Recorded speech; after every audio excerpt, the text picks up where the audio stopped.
मोदी साहब जिंदाबाद, एलजी साहब जिंदाबाद, एलजी साहब जिंदाबाद, अमित शाह जिंदाबाद.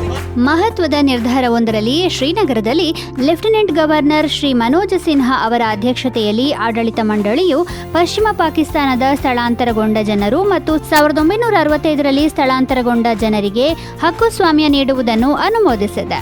ಜುಲೈ 31ರಂದು ಜಮ್ಮು ಮತ್ತು ಕಾಶ್ಮೀರದಲ್ಲಿ ಆಸ್ತಿ ಹಕ್ಕು ಪಡೆದ ನಂತರ ಪಶ್ಚಿಮ ಪಾಕಿಸ್ತಾನಿ ನಿರಾಶ್ರಿತರು ಸಂಭ್ರಮಾಚರಣೆ ಮಾಡಿದರು.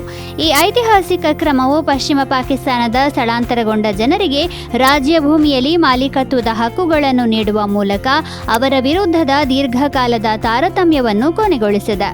ಮಾಲೀಕತ್ವದ ಹಕ್ಕುಗಳ ಪ್ರದಾನವು ಪಿಒಕೆಯ ಸ್ಥಳಾಂತರಗೊಂಡ ಜನರಿಗೆ ಅನ್ವಯವಾಗುತ್ತದೆ ಮತ್ತು ಅವರ ದೀರ್ಘಾವಧಿಯ ಬೇಡಿಕೆಗಳನ್ನು ಪೂರೈಸುತ್ತದೆ. ಪಶ್ಚಿಮ ಪಾಕಿಸ್ತಾನಿ ನಿರಾಶ್ರಿತರು ಈಗಾಗಲೇ ಮತದಾನದ ಹಕ್ಕನ್ನು ಮತ್ತು ಸರ್ಕಾರಿ ಉದ್ಯೋಗಗಳನ್ನು ಪಡೆದಿದ್ದರು. ಈಗ ತಮ್ಮ ಆಸ್ತಿಯ ಹಕ್ಕಿನ ಬೇಡಿಕೆ ನೆರವೇರಿರುವುದನ್ನು ಸಂಭ್ರಮಿಸುತ್ತಿದ್ದಾರೆ. ಈ ನಿರ್ಧಾರವು ಸಮಾನತೆ ಮತ್ತು ನ್ಯಾಯಕ್ಕಾಗಿನ ಅವರ ಹೋರಾಟದಲ್ಲಿ ಮಹತ್ವದ ಮೈಲಿಗಲ್ಲಾಗಿದೆ.